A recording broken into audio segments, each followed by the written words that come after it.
Hey everyone, wanted to give you another update of my indoor grow room. The tomatoes are doing just fine, as you can tell. Getting pretty bushy up top. I'm really trying to encourage some lower sucker growth on these guys, like the ones down here and the suckers over here. Then there's another one over here, and of course this long one that's come up through here.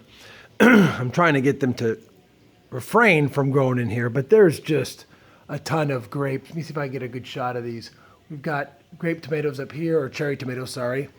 We've got some back in there. We've got a whole bunch of them right here. Got some more down there.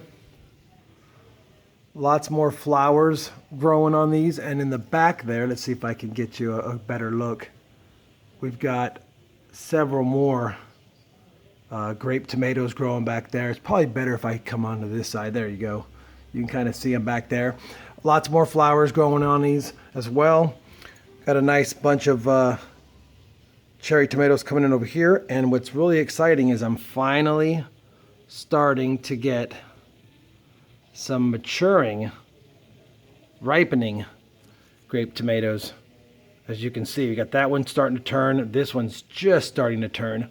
So that's good news for me. And I'm pretty excited. We'll have to see how they taste. When I do get some ripe tomatoes, I will show a video of what they came out like growing indoors. And again, pretty bushy. I have a New Mexico Big Jim on my overwinter Big Jim plant. So that's kind of cool that it's working. It's been struggling, but it's still coming back to life. Got a Caribbean blend peppers here. It, again, attacked by aphids. I trimmed it down. It is coming back to life, as you can see. Same thing with this white habanero. It was attacked by aphids. I trimmed it down. We actually do have one little tiny white habanero on it back there. I don't know if I can get it to focus. And then down here, we've got the Tasmanian Habanero. Still just recovering. I don't know. Maybe when I pulled them up, I shocked the heck out of them. Obviously, I shocked the heck out of them, but between the aphids and being shocked from outside indoors, the indoor ones, the outside to indoor overwinter ones seem to be struggling the most.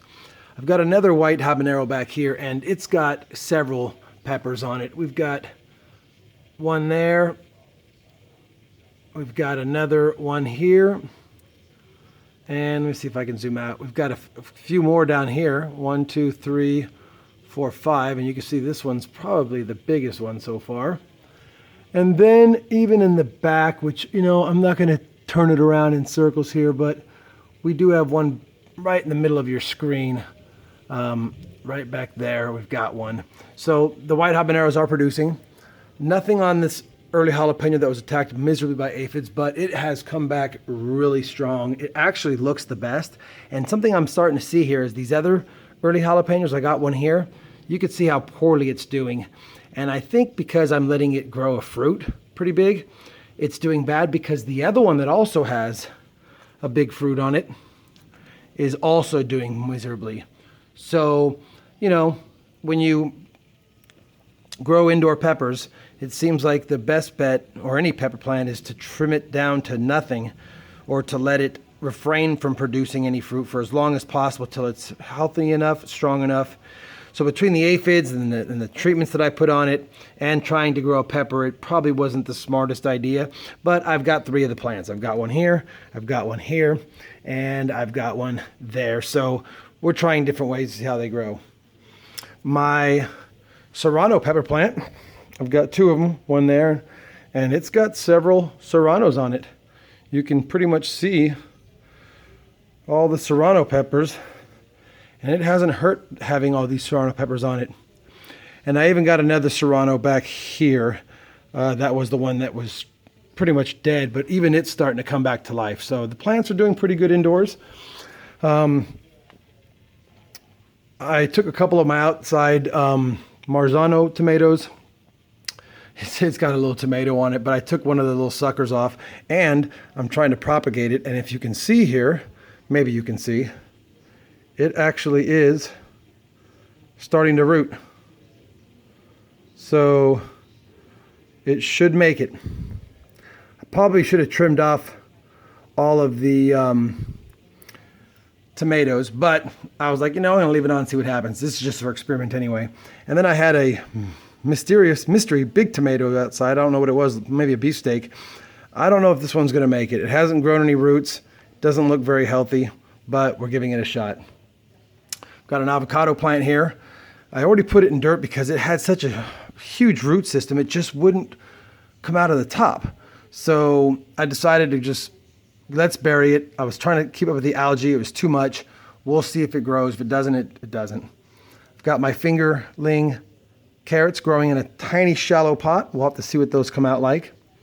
And I even have my Easter radishes are starting to get some size to them. They're just starting to bulb up pretty good. I don't know if I get a good view of this for you. So we'll have to see how those turn out.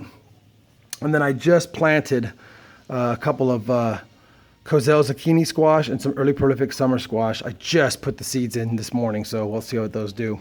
And then these are the tomatoes that were outside before I killed the rest of the plants. They were all green when I brought them in. Looks like a few might turn red. We'll see what I get out of that. If I get nothing, then oh well. Anyway, that's the grow room update. And again, I'll give you an update when these suckers turn fully red and let you see what they look like when I cut them open. Thanks for watching.